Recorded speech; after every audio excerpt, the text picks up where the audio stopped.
எனவே பொள்ளாச்சி பாலியல் வன்கொடுமை வழக்கில் தண்டனை வாசிக்கப்பட்டு வருகிறது என்பதையும் பார்க்கின்றோம். இந்த விவரங்கள் இன்னும் சட்ட நேரத்தில் நமக்கு வெளியே தெரிய வரும். கருத்துக்களை நம்மிடையே பகிர்ந்து கொள்வதற்காக வழக்கறிஞர் நதியா இணைப்பில் இருக்கிறார். வணக்கம் மேடம், இணைப்பில் வந்தமைக்கு நன்றி. இப்போ இந்த தண்டனை விவரங்கள் வாசிக்கப்பட்டு வருவதா நமக்கு தகவல் வந்து கொண்டிருக்கு. என்ன மாதிரியான தண்டனையுடைய வரும் அப்படின்னு நம்ம எதிர்பார்க்கலாம்? அரசு தரப்புடைய வாதங்கள் முழுமையாக ஏற்கப்படும் அப்படின்னு நீங்க எதிர்பார்க்குறீங்களா? அதாவது இது ஒரு பெரிய குற்றமா கருதப்படுகிறது. அதனால இதோடைய செக்ஷன்ஸ் வந்து அதாவது ஒரு 7-8 செக்ஷன்ஸ் போட்டிருக்காங்க அப்படின்றது நம்மளுக்கு தெரிய வருது. ஒவ்வொரு செக்ஷனுக்கும் ஒவ்வொரு விதமான கன்விக்ஷன் தண்டனை வழங்கப்படும். இதுல வந்து பாத்தீங்கன்னா ஒரு செக்ஷனுக்கு 20 இயர்ஸ் வரைக்கும், அதாவது 20 வருடம் கொடுக்கலாம். அப்படி இல்லைன்னா ஆயுள் தண்டனை கொடுக்கலாம். ஆயுள் தண்டனையில பாத்தீங்கன்னா வாழ்நாள் சிறை, அதாவது லைஃப் அன்டில் டெத்ன்னு சொல்லுவாங்க, சாகும் வரை சிறையில் இருக்கிறது. இந்த மாதிரியான தண்டனைகள் கொடுக்க வாய்ப்பு இருக்கிறது. நிச்சயமா மேடம். இப்போ இது இன்னொரு விஷயம் என்னன்னா, இப்போ நீங்கள் சொன்னீங்க ஒவ்வொரு செக்ஷன்லையும் வயசும் கொடுக்க முடியும் அப்படின்னு. இப்போ இந்த 9 பேருமே குற்றவாளிகள் தான் அப்படின்னு சொல்லப்பட்டிருந்தா கூட, இப்போ 1லேருந்து 9 பேர் இருக்கக்கூடியவருக்கும் ஒரே மாதிரியான செக்ஷன்ஸில் இது கொடுக்கப்படுறதுக்கான வாய்ப்புகள் எப்படி இருக்கிறது? அதே போல் இந்த அவங்க எல்லாருக்குமே ஒரே மாதிரியான தண்டனைகள் கிடைக்கப்படும் அப்படின்னு நம்ம சொல்ல முடியுமா? அதாவது வந்து இது கான்ஸ்பிரசின்னு சொல்லுவாங்க, அதாவது கூட்டா செய்யறது. அப்படிங்கிற போது எல்லாருக்கும் வந்து செக்ஷன்ஸ் ஒரே மாதிரியான வர்றதுக்கு வாய்ப்புகள் இருக்கு.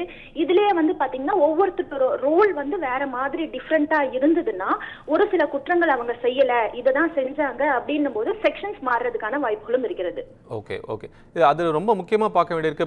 இப்போ அக்யூஸ்ட் 1லேருந்து 4 வரைக்கும் இருக்கக்கூடியவங்க இந்த செயலில் ஈடுபட்டாங்க, அப்புறம் 4லேருந்து 6 பேர் வந்து இதை பகிர்ந்தாங்க, அதை அவங்க பார்த்தாங்க, இப்படிங்கிற மாதிரி இருக்கக்கூடிய இல்லை. பட் இது மாதிரி இன்னொரு சம்பவம் நடக்கக்கூடாது அப்படிங்கிறதுக்கான ஒரு முன்னோட்டமா இந்த தண்டனை கொடுக்கப்படணும் அப்படின்னு அரசு தரப்புல இருந்து சொல்லப்படுது. நீங்க எப்படி இதை பாக்குறீங்க? ஆமா, கண்டிப்பா. அதாவது வந்து இந்த மாதிரியான விஷயங்கள் தொடர்ந்து நடந்துட்டு இருக்கிறதுனால எதை வேணா நம்ம இந்த மாதிரி விஷயங்கள் செஞ்சிடலாம், ஈஸியா வெளியே வந்துடலாம் அப்படின்ற ஒரு மனப்பான்மை வந்து போகணும் அப்படின்னா தண்டனைகள் வந்து கடுமையாக தான் இருக்கணும். அதாவது இந்த தண்டனையில வந்து இந்த செக்ஷனுக்கு இவ்வளவு தண்டனை அப்படின்னும் போது கோர்ட் வந்து அந்த தண்டனையை இம்போஸ் பண்ணுவாங்க. சம்டைம்ஸ் கோர்ட் வந்து ரொம்ப ரிகரஸான ஒரு கேஸ், அதாவது ரொம்ப கடுமையான ரொம்ப ஒரு பெரிய இது குற்றமா அப்படி கருதப்பட்டாங்க அப்படின்னா அவங்க வந்து குற்றங்களை வந்து அந்த குற்றத்திற்கான பனிஷ்மென்ட் வந்து அதிகமா கொடுக்கிறதுக்கும் வாய்ப்பு இருக்குது. ஓகே, அதிகபட்சமாக எந்த அளவுக்கு போறதுக்கான ரிகரஸ் பனிஷ்மென்ட் நீங்க சொன்னீங்க, எந்த அளவுக்கு அது போறதுக்கான வாய்ப்பு இருக்கு? அதாவது அதிகபட்சமாக அப்படின்னா லைஃப் அன்டில் டெத், அதாவது சாகும் வரை ஆயுள் தண்டனை அனுபவிக்க வேண்டும் என்பது. அதுதான் இப்போ அவங்க அரசு தரப்புலும் அதுதான் கோரிக்கையா வச்சிருக்காங்க இல்லையா? ஓகே ஓகே இப்போ இந்த கேஸை மட்டும் நம்ம எடுத்து பார்க்கும்போது அந்த ஒரு 6 இயர்ஸ் வந்து இதனுடைய டியூரேஷன் இருக்கிறது பார்க்க முடியும். ஒரு லாங் டென்யூரா இருக்கு அப்படிங்கிறத ஒரு வழக்கறிஞரா நீங்க எப்படி பாக்குறீங்க? அதை எப்படி நம்ம புரிஞ்சுக்க முடியுது? அதாவது வந்து மோஸ்ட் ஆஃப் வந்து லாங் டென்யூரா தான் இருக்கும். ஏதாவது ஒவ்வொரு வாட்டியும் சாட்சிகளை ஏத்துறது, சாட்சிகளை வந்து குறுக்கு விசாரணை பண்றது, எவிடன்ஸ் ஏதாவது இருந்தா அதை சப்மிட் பண்றது, புதுசா ஏதாவது எவிடன்ஸ் எடுத்துட்டு வர முடியுமான்னு பாக்குறது, இந்த மாதிரி விஷயங்கள் வந்து நடக்குது அப்படின்னா வந்து அது லாங் டேர்ம் ப்ராசஸா தான் இருக்கும். ஓகே, அந்த லாங் டேர்ம் ப்ராசஸுக்கான நம்ம அந்த வெயிட் நம்ம பண்ண வேண்டிய ஒரு காலகட்டமும் சூழலும் தேவை இருக்கு அப்படின்னு நினைக்கிறீங்க இல்லையா? கண்டிப்பா கண்டிப்பா. அதாவது வந்து இப்ப வந்து ஒரு சாட்சி இன்னைக்கு ஏறுறாங்க அப்படின்னா சம்டைம்ஸ் வந்து அந்த சாட்சி வர முடியாம போகலாம். அதுக்காக வந்து அந்த சாட்சி எடுக்காம அந்த கேஸை முடிக்க முடியாது இல்லையா? அப்ப எல்லாத்தையுமே எல்லா கட்டத்திலையும் விசாரிச்சு எல்லாத்தையும் அனலைஸ் பண்ணிட்டு தான் வந்து நீதிபதிகள் வந்து தீர்ப்பு தருவாங்க அப்படின்னும் போது அந்த ப்ராசஸ்க்கு நம்ம வெயிட் பண்ணி தான் ஆகணும். ஓகே, இப்போ இதுல வந்து மெயின் சொல்லப்படுது பாலியல் வன்கொடுமை அப்படிங்கறத மெயின் பாயிண்டா அதை சொல்றாங்க. அதுக்கப்புறம் அது வந்து பெண்களை துன்புறுத்துதல், அப்புறம் வீடியோவாதை பதிவு செய்தல், அப்புறம் அதை ஷேர் பண்றது உள்ளிட்ட இது ரொம்ப முக்கியமான விஷயங்களா இந்த செக்ஷன்ஸ் நம்ம பார்க்க வேண்டியிருக்கு. இப்போ ஒவ்வொரு செக்ஷனுக்கும் நீங்க தனித்தனி இப்போ பாலியல் வன்கொடுமைக்கு அப்படிங்கும்போது அதுல மேக்சிமமா தண்டனை என்ன கொடுக்கப்பட வாய்ப்பு இருக்கு? அதாவது மேக்சிமம் தண்டனை நான் சொன்ன மாதிரி லைஃப் சென்டென்ஸ் அன்டில் டெத் தான். அதுக்கப்புறம் வந்து இப்போ வந்து ஐடி ஆக்ட் இருக்கும், அவங்க வீடியோ ரெக்கார்ட் பண்ணது அப்படின்றதுனால ஐடி ஆக்ட் இருக்கும், அதுக்கு வந்து ஒரு 2 வருடம் 3 வருடமோ தண்டனை. இந்த மாதிரி ஒவ்வொரு செக்ஷனுக்கும் அவங்க கிட்ட இருந்து ஏதாவது நகை பறிச்சிருந்தாங்க அப்படின்னா அதுக்கு வந்து ராபரி, அவங்கள வந்து கடத்திட்டு போயிருந்தாங்கன்னா கடத்தலுக்காக என்ன ஒரு பனிஷ்மெண்ட்டோ, இந்த மாதிரி எல்லா பனிஷ்மெண்ட்டும் கொடுப்பாங்க. இதுலயே வந்து பாத்தீங்கன்னா சப்போஸ் அந்த நீங்க சொன்ன மாதிரி அந்த பாலியல் வன்கொடுமைக்கு 20 வருஷம் அப்படின்னு கொடுத்தாங்கன்னா மத்த செக்ஷனுக்கு 2 வருஷம் 3 வருஷம் அந்த மாதிரி எல்லாம் கொடுத்தாங்கன்னா இது எல்லாத்தையும் சேர்த்து அனுபவிக்கலாம் அப்படின்னு கொடுக்கலாம், இல்ல தனித்தனியா ஒன்னொன்னையும் அனுபவிக்கணும் அப்படின்ற மாதிரியும் கொடுக்கலாம். அது என்ன டிஃபரன்ஸ் நம்ம புரிஞ்சுக்க வேணும். இப்போ தனித்தனியாக அனுபவிக்கிறோம், இப்போ எப்படி பார்த்தாலும் அது வந்து ஒரு கன்சிக்யூட்டிவ் பனிஷ்மெண்ட் மாதிரி தான் நம்ம எடுத்துக்க முடியும். அதாவது எப்படின்னா இப்போ ஒரு செக்ஷன்ல 10 வருஷ தண்டனையும் இன்னொரு செக்ஷன்ல ஒரு வருஷம் ஃபார் எக்ஸாம்பிள் ஒரு வருஷம் இந்த மாதிரி ஒரு 4 செக்ஷனுக்கு வந்து 4 வருஷம் இன்னொரு செக்ஷனுக்கு 10 வருஷம் அப்படின்னும் போது அதை சேர்த்து அனுபவிக்கணும் போது டோட்டலா 10 வருஷம் அனுபவிச்சா போதும். சப்போஸ் வந்து தனித்தனியா அனுபவிக்கணும் அப்படின்னும் போது 14 வருஷம் அனுபவிக்கிற மாதிரி இருக்கும். இதுல வந்து பாத்தீங்கன்னா அன்டில் அதாவது லைஃப் சென்டென்ஸ் அன்டில் டெத் அப்படின்னு கொடுக்கும்போது எல்லாமே வந்து இதோட சேர்ந்து வந்துடும். அந்த மாதிரி கொடுத்தாங்க அப்படின்னா ஓகே, அது இப்ப எல்லா செக்ஷனும் அதுல வந்து இன்க்ளூட் ஆயிரும் அப்படின்னு நீங்க சொல்றீங்க. Okay okay. ஆமா, அன்டில் டெத்னா வந்து அவங்க உள்ளதான் இருக்க போறாங்க, சாகும் வரை உள்ளதான் இருக்க போறாங்க. ஓகே, அப்படின்றதுனால எல்லாமே சேர்ந்துரும். Okay, is there any chance இப்ப வந்து அவங்களுடைய குற்றவாளிகள் தரப்புல இருக்கக்கூடிய ஒரு அவங்களுடைய சப்ஜெக்டிவ் சான்சஸ் ஏதாவது எடுக்கிறதுக்கான வாய்ப்பு இருக்கா? அவங்க பக்கம் இருக்கக்கூடிய விஷயங்கள் ஏதாவது பரிசீலிக்கப்பட வாய்ப்பு இருக்கா? அதாவது இங்க ஒன்ஸ் தண்டனை கொடுத்துட்டாங்கன்னா குற்றவாளி தரப்புல இருந்து அவங்க வந்து மேல்முறையீடு போகலாம். மேல்முறையீடு போய் நான் இதை செஞ்சேன் அப்படிங்கிறதுக்கு வந்து ஏதாவது அந்த பாயிண்ட்ஸ் எல்லாம் எடுத்து மேல்முறையீடுல ஆர்கியூ பண்ணி அவங்க வந்து மேல்முறையீடு போகலாம். அதே மாதிரி அரசு தரப்புலயுமே இந்த சிபிஐ தரப்புலயுமே வந்துட்டு இப்ப எல்லா செக்ஷன் ஒவ்வொரு செக்ஷனுக்கும் வந்து ஒவ்வொருக்கான பனிஷ்மெண்ட் இருக்கும். இதுல வந்து நீங்க சொன்ன மாதிரி இப்போ இத்தனை அக்யூஸ்ட் இருக்காங்க, 4 பேருக்கு இந்த செக்ஷன்ஸ் கொடுத்தாங்க, அடுத்து வரவங்களுக்கு வந்து ஒரு சில செக்ஷன்ஸ் கொடுக்கல அப்படின்னும் போது அவங்களுக்கு வந்து அந்த செக்ஷன்ல அவங்கள விடுதலை பண்ணிடுவாங்க. தற்போது பொள்ளாச்சி பாலியல் வன்கொடுமை வழக்கினுடைய தண்டனை விவரங்கள் அறிவிக்கப்பட்டிருக்கிறது. 9 பேருக்கும் சாகும் வரை சிறை தண்டனை என்ற அரசனுடைய தரப்பு வாதங்கள் ஏற்றுக்கொள்ளப்பட்டிருக்கிறது. குற்றவாளிகளுக்கு சாகும் வரை சிறை தண்டனை விதித்து கோவை மகிழா நீதிமன்றம் வந்திருக்கிறது, தீர்ப்பு கொடுக்கப்பட்டிருக்கிறது. வழக்கறிஞர் உயர்நீதிமன்ற வழக்கறிஞர் நதியா மீண்டும் நம்மிடையே இணைப்பில். மேடம், இப்போ இந்த 9 பேருக்கும் சாகும் வரை சிறை தண்டனை கொடுக்கப்பட்டிருக்கு. பரபரப்பு ஒரு தீர்ப்பு வந்திருக்கிறது. உங்களுடைய ஃபர்ஸ்ட் அப்சர்வேஷன்? அதாவது சொன்ன மாதிரி தான், இது வந்து ஒரு நல்ல தண்டனை தான். அடுத்து வந்து இந்த மாதிரி விஷயங்கள் நடக்காம இருக்கிறதுக்கு இது ஒரு எடுத்துக்காட்டா அமையும். ரைட். இதில் இப்போ வந்து அரசு தரப்பினுடைய வாதங்கள் முழுமையாக ஏற்கப்படும், மீன்ஸ் சிபிஐ தரப்பினுடைய வாதங்கள் முழுமையாக ஏற்கப்பட்டிருக்கு அப்படிங்கிறத நம்ம பார்க்க முடியுதா?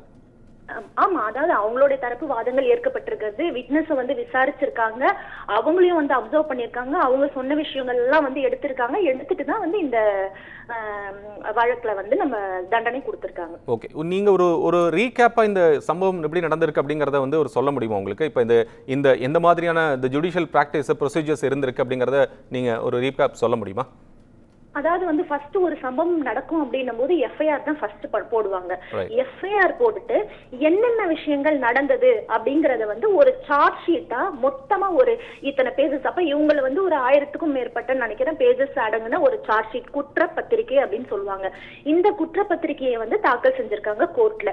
குற்றப்பத்திரிகை தாக்கல் செஞ்ச பிறகு நீங்க சொன்ன மாதிரி அந்த ப்ரொசீஜர்ஸ் வரும். அதாவது என்னன்னா குற்றவாளிகளை வந்து கூண்டல ஏத்துறது, விட்னஸஸ் இருப்பாங்க, அதாவது சாட்சிகளை பாதிக்கப்பட்டவங்க இருப்பாங்க, அவங்கள வந்து இது வந்து ரொம்ப கான்பிடென்ஷியலா வந்து இன் கேமரா ப்ரொசீடிங்ஸ் சொல்லுவாங்க. அதாவது யாருமே பார்க்காம ஜட்ஜஸும் அவங்களும் மட்டும் அவங்க கிட்ட இருந்து என்னென்ன அவங்க ரெக்கார்ட் பண்ண முடியுமோ, என்னென்ன விஷயங்கள் நடந்ததோ அது எல்லாத்தையுமே அப்சர்வ் பண்ணிட்டு இருதரப்பு வாதங்களையும் கேட்டுட்டு அதுக்கப்புறம் தான் வந்து என்னென்ன எவிடன்ஸ் இருக்கு, சப்போஸ் இந்த வீடியோ ரெக்கார்ட்ஸ் இருக்குன்னா அது எல்லாமே சப்மிட் பண்ணிட்டு 2 தரப்புலையும் இவங்க ஆர்கியூ பண்ணிட்டு, அதாவது குற்றவாளி தரப்புல ஆர்கியூ பண்ணுவாங்க, அரசு தரப்புல ஆர்கியூ பண்ணுவாங்க.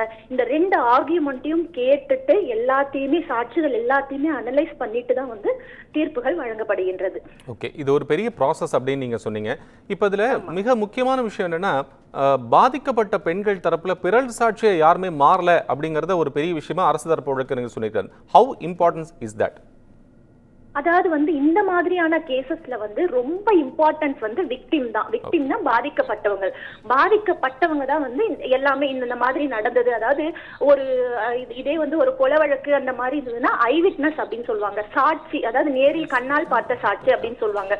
இதுல வந்து பாதிக்கப்பட்டவங்க மட்டும்தான் வந்துட்டு அது என்னன்றது எக்ஸ்பிளைன் பண்ணணும். அதுக்கப்புறம் வந்து மற்ற விஷயங்கள்லாம் வந்து ஒரு எவிடன்ஸ் காட்டுறதோ ஒரு வீடியோ ரெக்கார்டிங்ஸ் காட்டுறதோ அது எல்லாமே சப்போர்ட்டிங்கா இருக்கும்.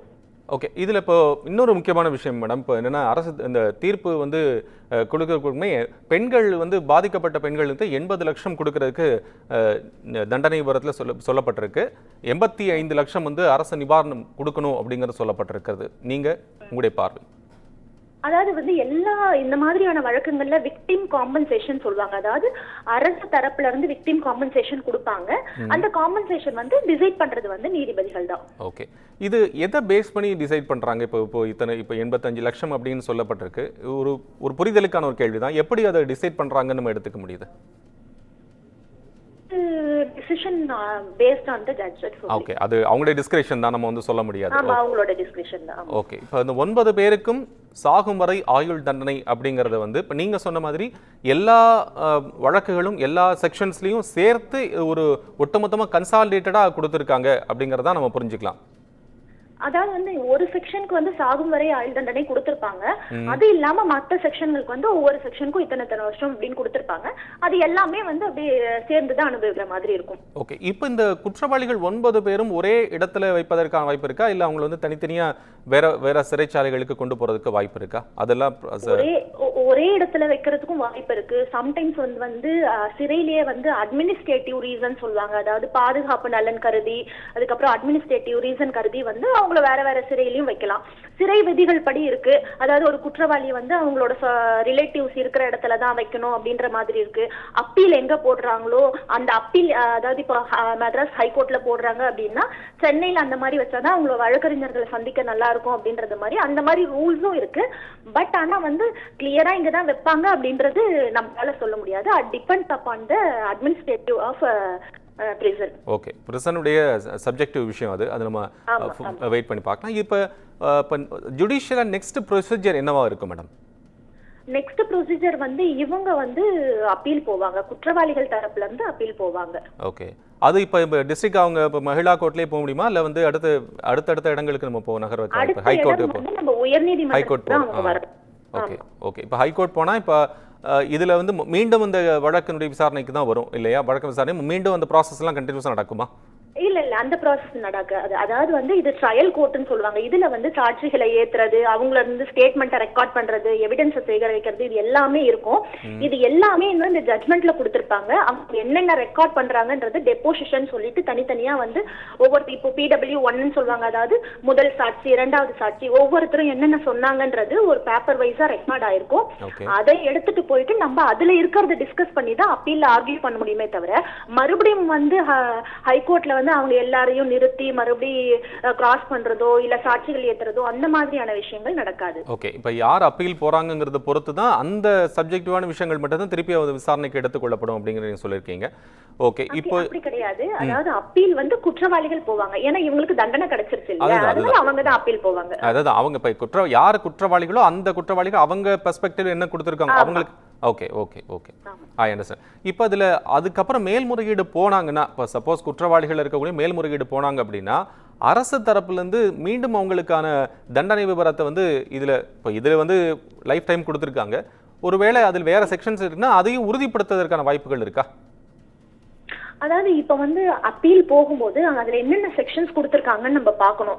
அதுல வந்துட்டு இப்போ உயர்நீதிமன்றத்துல அப்பீல் போகும்போது ஒரு சில செக்ஷன்ஸ் வந்து அவங்களுக்கு அட்ராக்ட் ஆகாது அப்படின்னா அந்த செக்ஷனுக்கு மட்டும் விடுதலை கொடுக்கலாம்.